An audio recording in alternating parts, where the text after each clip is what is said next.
ഇപ്പോൾ നമ്മോടൊപ്പം ശ്രീ കൊടിക്കുന്നിൽ സുരേഷ് എം പിയുമുണ്ട്. ശ്രീ കൊടിക്കുന്നിൽ സുരേഷ് എം പി, നിങ്ങൾ പാർലമെന്റിൽ ഇംപീച്ച്മെന്റ് നടപടികൾ ആലോചിക്കുന്നു. അത് എത്രത്തോളം സാധ്യമാകുമെന്നൊരു വിഷയം കൂടിയുണ്ടല്ലോ. 3-2 ഭൂരിപക്ഷം അത് നിങ്ങൾക്ക് കിട്ടാൻ ഇടയില്ല എന്നൊരു കാര്യം കൂടിയുണ്ട്. അപ്പോൾ നിങ്ങൾ രാഷ്ട്രീയമായി ഇതിനെ ഏത് രൂപത്തിലാണ് കാണുന്നത്? ഈ ഇംപീച്ച്മെന്റ് കൊണ്ടുവരിക, അതിന്മേലൊരു വലിയ ചർച്ചയുണ്ടാക്കുക, പുറത്ത് ബീഹാറിൽ നടത്തുന്ന ആ പ്രതിഷേധ പരിപാടികൾ തുടരുക, അങ്ങനെ ജനങ്ങളെ കാര്യങ്ങൾ ബോധ്യപ്പെടുത്തുക, ഇതാണോ നിങ്ങൾ ഉദ്ദേശിക്കുന്നത്? ഇലക്ഷൻ കമ്മീഷന്റെ ഏകപക്ഷീയമായ നിലപാടുകൾ ഒരു കാരണവശാലും അംഗീകരിക്കാൻ പറ്റത്തില്ല. മാത്രമല്ല, ഇന്നലെ ചീഫ് ഇലക്ഷൻ കമ്മീഷണർ നടത്തിയ പത്രസമ്മേളനം സർക്കാരിന്റെ അല്ലെങ്കിൽ ഒരു ഇലക്ഷൻ കമ്മീഷന്റെ നിഷ്പക്ഷതയെ പൂർണ്ണമായും ചോദ്യം ചെയ്യുന്ന ഒന്നാണ്.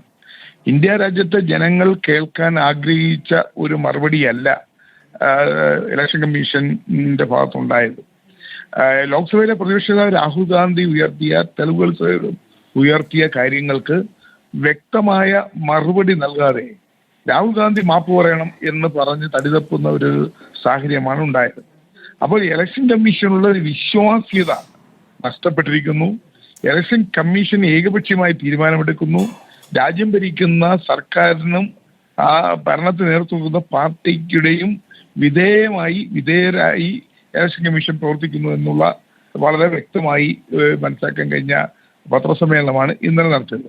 ഈ സാഹചര്യത്തിൽ നമ്മുടെ രാജ്യത്തിന്റെ നിഷ്പക്ഷവും നീതിപൂർവമായ തെരഞ്ഞെടുപ്പ് നടത്തി ജനാധിപത്യം സംരക്ഷിക്കേണ്ട ഭരണഘടനാ സ്ഥാപനം ഏകപക്ഷീയമായി ഒരു ഗവൺമെന്റിന്റെ താല്പര്യങ്ങൾക്ക് വേണ്ടി നിൽക്കുന്നത് തീർച്ചയായും നമുക്ക് അംഗീകരിക്കാൻ കഴിയില്ല. അതുകൊണ്ട് തന്നെ പ്രതിപക്ഷം ഈ ഇലക്ഷൻ കമ്മീഷന്റെ ഇത്തരത്തിലുള്ള നടപടികളെ ഏതെല്ലാം മാർഗത്തിലൂടെ ചേർക്കാൻ കഴിയും അതിനെക്കുറിച്ചാണ് ഞങ്ങൾ ആലോചിക്കുന്നത്. അത് ഇംപീച്ച്മെന്റ് ആകാം, അതിൽ കോടതിയിൽ ചോദ്യം ചെയ്യുന്ന കാര്യങ്ങളാകാം.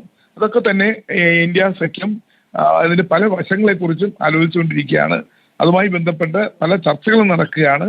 പക്ഷെ ഒന്നിലും ഒരു തീരുമാനത്തിലെത്തിയിട്ടില്ല. തെരഞ്ഞെടുപ്പ് കമ്മീഷൻ ഇപ്പോൾ സത്യവാങ്മൂലം ആവശ്യപ്പെടുകയാണ് രാഹുൽ ഗാന്ധിയോട്. 7 ദിവസത്തിനകം സത്യവാങ്മൂലം നൽകുക, അല്ലെങ്കിൽ മാപ്പ് പറയുക എന്നുള്ളതാണ്.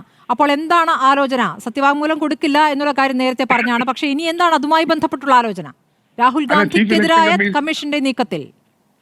ചീഫ് ഇലക്ഷൻ കമ്മീഷണർ തന്നെ പറയുന്നു, പരാതി കൊടുക്കാനുള്ള സമയം കഴിഞ്ഞു, നിങ്ങൾ 40 ദിവസത്തിനകം പരാതി കൊടുക്കണമായിരുന്നു, അത് നിങ്ങൾ ചെയ്തില്ല.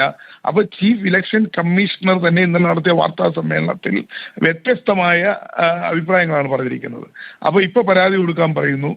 ഇന്നലെ പറഞ്ഞു പരാതി 40 ദിവസത്തിനകം കൊടുത്താൽ മാത്രമേ അതിന്റെ കാലാവധി കഴിഞ്ഞു, പരാതി പറയേണ്ട കാലാവധി കഴിഞ്ഞു എന്ന് പറയുന്നു. അങ്ങനെ ഇലക്ഷൻ കമ്മീഷൻ തന്നെ വല്ലാത്ത ഒരു സാഹചര്യത്തിലൂടെയാണ് പോകുന്നത്. അവർക്ക് തന്നെ പ്രതിപക്ഷം ഉയർത്തിയ കാര്യങ്ങൾ അതിൽ ഏതാണ്ട് ശരിയുണ്ട്, അല്ലെങ്കിൽ അത് വളരെ കൃത്യമാണ്, വ്യക്തതയുണ്ടെന്ന് മനസ്സിലാക്കിയപ്പോൾ അതിൽ നിന്ന് എങ്ങനെയെങ്കിലും ഒളിച്ചോടാൻ വേണ്ടി മുട്ടാപ്പൊക്ക് തർക്കങ്ങൾ പറഞ്ഞ് രാഹുൽ ഗാന്ധിയെ ഫോക്കസ് ചെയ്തുകൊണ്ട് രാഹുൽ ഗാന്ധിയെ പ്രതിക്കൂട്ടിലാക്കാൻ വേണ്ടിയുള്ള ശ്രമമാണ് ഇലക്ഷൻ കമ്മീഷൻ. ഇത് ആസൂത്രിതമായ നീക്കമാണ്. ഇത് ഇലക്ഷൻ കമ്മീഷൻ സംസാരിക്കുന്നത് BJPയുടെ ഒരു ഏജന്റായിട്ടാണ് അദ്ദേഹം സംസാരിക്കുന്നത്. അല്ലാതെ ഒരു election free and fair election നടത്തുന്ന ഒരു ഇലക്ഷൻ കമ്മീഷണറായിട്ടല്ല, ചീഫ് ഇലക്ഷൻ കമ്മീഷണറായിട്ടല്ല ഇപ്പോഴത്തെ ഇലക്ഷൻ കമ്മീഷൻ സംസാരിക്കുന്നത്. അതുകൊണ്ട് തെരഞ്ഞെടുപ്പ് കമ്മീഷനെ തിരഞ്ഞെടുക്കുന്ന രീതി ആ ഘട്ടത്തിൽ നിങ്ങൾ പ്രതികരിച്ചിട്ടൊക്കെ ഉണ്ട്. പക്ഷേ അത് അങ്ങനെ പ്രതികരിച്ചാൽ പോരായിരുന്നു എന്നൊരു വിലയിരുത്തലിലേക്ക് നിങ്ങൾ ഇപ്പോൾ എത്തുന്നുണ്ടോ? അല്ല, ഞങ്ങൾ ഇലക്ഷൻ കമ്മീഷനെ തെരഞ്ഞെടുക്കുന്നതുമായി ബന്ധപ്പെട്ട വിഷയത്തിൽ ഞങ്ങളുടെ അഭിപ്രായം പറഞ്ഞിരുന്നു. കാരണം ഇങ്ങനെ ഒരു തെരഞ്ഞെടുപ്പ് കമ്മീഷനെ നിയോഗിച്ചാൽ അത് നിഷ്പക്ഷ നീതിപൂർവമായ തെരഞ്ഞെടുപ്പ് നടക്കില്ലെന്ന് അന്ന് ഞങ്ങൾ പറഞ്ഞതാണ്. പക്ഷേ സർക്കാരിനുള്ള ഭൂരിപക്ഷം ഉപയോഗിച്ചുകൊണ്ട് അതുപോലെ തന്നെ ഇത്തരം ഭൂരിപക്ഷം ഉപയോഗിച്ചുകൊണ്ട് ഏകപക്ഷീയമായി പ്രതിപക്ഷത്തിന്റെ അഭിപ്രായം പോലും കേൾക്കാതെ അവരുടെ താളത്തിനൊത്ത് തുള്ളുന്ന, അവർ പറയുന്നത് കേട്ട് ചൊൽപ്പടിക്ക് നിൽക്കുന്ന ഒരു ഇലക്ഷൻ കമ്മീഷനെയാണ് കേന്ദ്ര സർക്കാരിന് ആവശ്യമായി വന്നത്. അതുകൊണ്ട് അതിനുവേണ്ടി നിന്നു. അതിനെ ഞങ്ങൾ ശക്തമായി എതിർക്കുകയുണ്ടായി. ഞങ്ങളുടെ അഭിപ്രായം വ്യക്തമായി അവിടെ രേഖപ്പെടുത്തുകയുണ്ടായി. ശരി, വളരെ നന്ദി ശ്രീ കൊടിക്കുന്നിൽ സുരേഷ് പ്രതികരിച്ചന്.